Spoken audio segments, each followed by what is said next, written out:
The story of Nelson Mandela.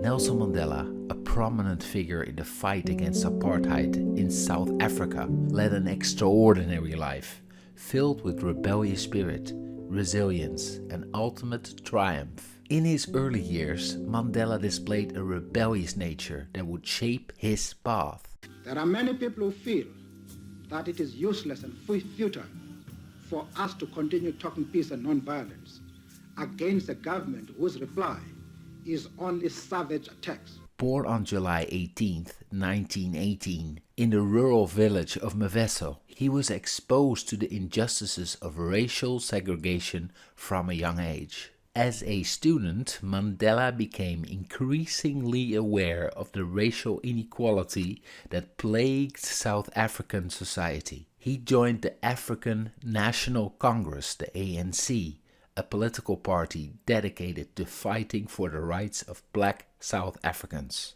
Mandela's opposition to apartheid intensified, and he organized protests and acts of civil disobedience. I asked him what it was that the African really wanted. The Africans want the franchise on the basis of one man, one vote. They want political independence. Do you see Africans being able to develop in this country without the European being pushed out? We have made it very clear in our policy that South Africa is a country of many races. There is room for all the various races in this country. Are there many educated Africans in South Africa? Yes. We have a large number of Africans who are educated and who are taking part in the political struggles of the African people. The question of education has nothing to do with the question of the vote. On numerous occasions, it has been proved in history that people can enjoy the vote even if they have no education. Of course, we desire education, and we think it's a good thing. But you don't have to have education in order to know that you want certain fundamental rights, you have got aspirations, you have got claims. It has nothing to do with education whatsoever. Are you planning any more campaigns of non-cooperation? Yes. The Pietermaritzburg resolution makes provision for a campaign of non-cooperation with the government, and we are presently studying plans to implement this aspect of the resolution. Now, if Dr. Verwoerd's government doesn't give you the kind of concessions that you want sometime soon, is there any likelihood of violence? There are many people who feel that the reaction of the government to our stay at home, ordering a general mobilization, arming the white community, arresting 10,000s of Africans, the show of force throughout the country, notwithstanding our clear declaration that this campaign is being run on peaceful and non-violent lines, close the chapter as far as our methods of political struggle are concerned. There are many people who feel that it is useless and futile for us to continue talking peace and non-violence against a government whose reply is only savage attacks on an unarmed and defenseless people. And I think the time has come for us to consider, in the light of our experiences in this stay at home, whether the methods which we have applied so far are adequate. The government responded with force, attempting to silence his voice. However, Mandela's resilience only grew stronger. He and his comrades embarked on a daring and clandestine mission, forming the Umkhonto we Sizwe, the armed wing of the ANC. Their goal was to challenge the apartheid regime through sabotage and guerrilla warfare. In 1962, Mandela's activism caught up with him, leading to his arrest and subsequent imprisonment. Convicted of sabotage and conspiracy to overthrow the government, he was sentenced to life in prison on the Robben Island, a desolated island fortress. Despite the physical and emotional hardship, Mandela refused to be broken. He became a symbol of hope, inspiring his fellow prisoners and supporters worldwide.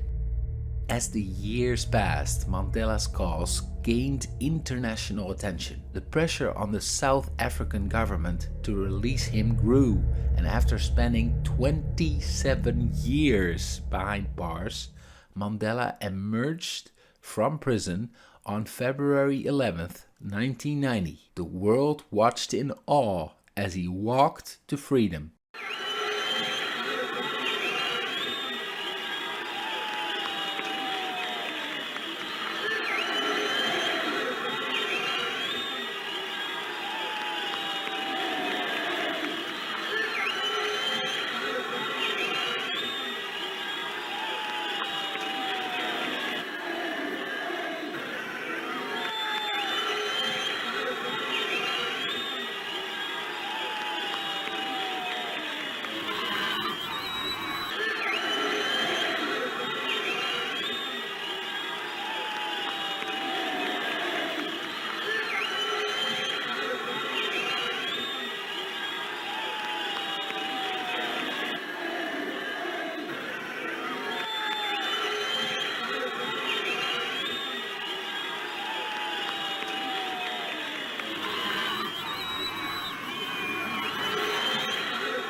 Following his release, Mandela became a unifying force in South Africa, working tirelessly to reconcile a nation divided by years of apartheid. In 1994, he led the ANC to victory in the first democratic elections, becoming South Africa's first black president. None of us acting alone can achieve success.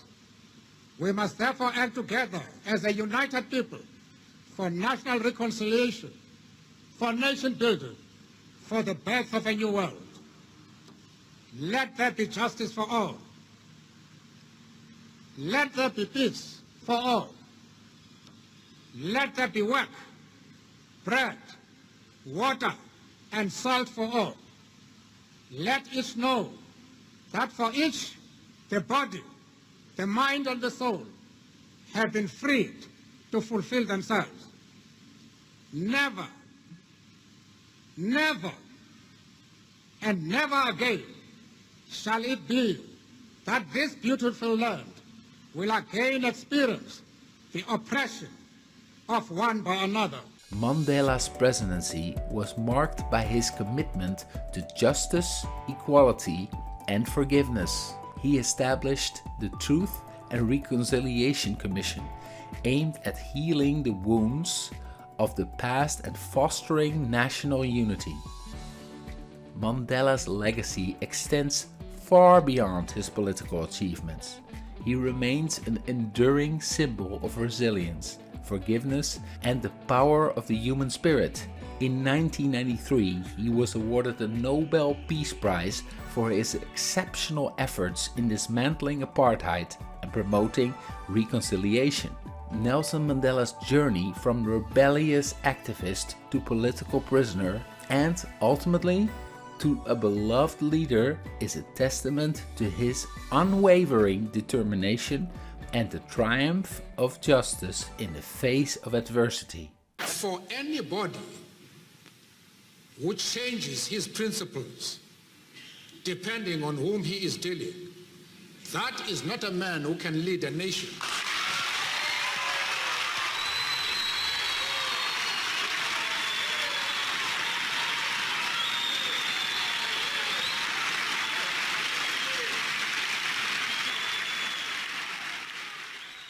You've almost reached the end of the video. Now, before I go, I want to briefly mention that my take on Nelson Mandela's legacy is only one take to have.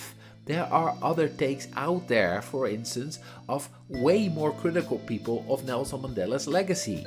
I know, for instance, that there are people out there that say that race relations in South Africa present day have never been worse in the history of South Africa. And with that, they say that Nelson Mandela basically failed in his mission to bring South Africa closer together.